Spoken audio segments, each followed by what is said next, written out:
To star Tamil health tips. இன்னைக்கு நம்ம சேனல்ல பார்க்க போறது எந்தெந்த உணவுப் பொருட்களை ஃப்ரிட்ஜில் வைக்கக்கூடாதுன்னு. பொதுவாகவே நம்ம பழங்கள் காய்கறிகள் வாங்கினா அதை பாதுகாக்க நம்ம ஃப்ரிட்ஜில் தான் வைப்போம். இப்படி நம்ம ஃப்ரிட்ஜில் வைக்கிறதுனால இயற்கையாகவே அதில் உள்ள சத்துக்கள் போயிடுது. இதை சாப்பிட்றதுனால நம்ம உடம்புக்கு நிறையவே பாதிப்பு வருது.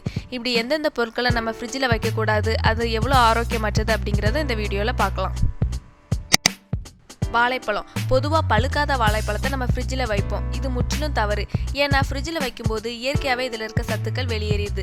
இதை சாப்பிட்றதுனால நமக்கு வயிறு தொடர்பான பிரச்சனைகள் நிறையவே வருது.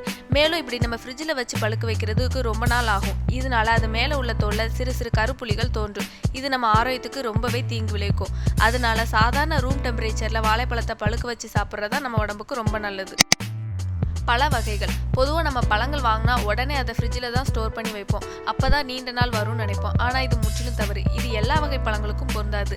சிட்ரஸ் வகை பழங்களான ஆரஞ்சு, லெமன், கிவி, ப்ளம்ஸ், மாம்பழம் இந்த மாதிரியான பழங்களை கண்டிப்பாக நம்ம ஃப்ரிட்ஜில் வைக்கவே கூடாது. இப்படி ஃப்ரிட்ஜில் வைக்கிறதுனால இயற்கையாகவே இதில் உள்ள சத்துக்கள் மாறி நம்ம உடம்புக்கு ரொம்ப தீங்கு விளைவிக்கக்கூடிய பாக்டீரியாக்கள் வந்துடும். அதனால் இது சாதாரண ரூம் டெம்பரேச்சரில் வச்சு பழுக்க வைக்கிறது தான் நல்லது. பழங்களை ஒரே நேரத்தில் அதிக அளவில் வாங்காதீங்க. உங்கள் தேவைக்கு மட்டும் வாங்கி அப்பப்போ உள்ளதை அப்பப்போ சாப்பிட்ருங்க. முட்டை. இதை எல்லாரும் உடனே ஃப்ரிட்ஜில் வாங்கி தான் ஸ்டோர் பண்ணி வைப்பாங்க. ஏன்னா ஃப்ரிட்ஜில் வச்சாதான் இது கெட்டு போகாமல் இருக்கும்னு. ஆனால் இது ரொம்பவே தவறு. ஏன்னா இதை நீங்கள் ஃப்ரிட்ஜில் வச்சாலும் சாதாரண ரூம் டெம்பரேச்சரில் வச்சாலும் ஒரே அளவு தான் இருக்கும். ஆனால் ஃப்ரிட்ஜில் வச்சு நீங்கள் யூஸ் பண்ணால் அதோட டேஸ்ட் கண்டிப்பாக மாறும். இது நீங்கள் ரூம் டெம்பரேச்சரில் வச்சு யூஸ் பண்ணால் அதோட இயற்கையான டேஸ்ட் அப்படியே இருக்கும். அதனால எப்பவும் முட்டையை நீங்கள் ரூம் டெம்பரேச்சரில் வச்சு யூஸ் பண்ணுங்கள்.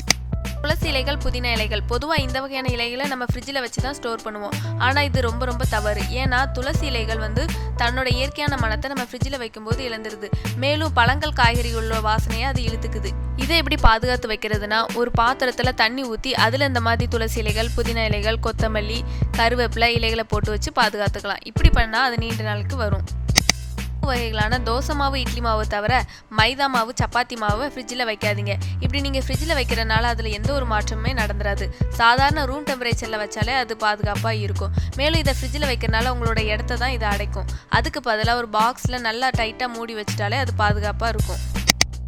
எண்ணெய் வகைகளை ஃப்ரிட்ஜில் வைக்காதீங்க. இப்படி எண்ணெய் வகைகளான ஆலிவ் ஆயில், தேங்காய் எண்ணெயை ஒரு சிலர் ஃப்ரிட்ஜில் வைப்பாங்க. இப்படி வைக்கிறதுனால அதோட அடர்த்தி அதிகரித்து இயற்கையாகவே அதோட தன்மை குறைஞ்சிருது.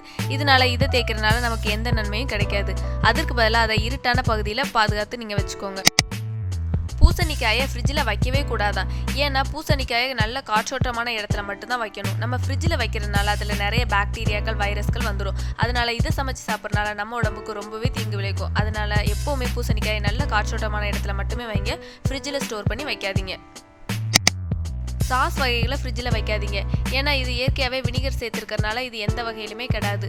மேலும் இது 1 வருஷம் வரை வரும். அதனால இதை ஃப்ரிட்ஜில் வைக்கிறதுனால எந்த ஒரு மாற்றமே நடக்காது. அதுபோல் குளிர்பானங்களையும் ஃப்ரிட்ஜில் வைக்காதீங்க. ஏன்னா இது ஏற்கனவே நம்ம உடம்புக்கு நல்லதல்ல. நிறைய கெமிக்கல் சேர்த்துருப்பாங்க. இதை நீங்கள் ஃப்ரிட்ஜில் வச்சா கூட கொஞ்சம் தான் வைரஸும் பாக்டீரியாவும் வரும். அதனால் இதை அறவே ஃப்ரிட்ஜில் வைக்காதீங்க.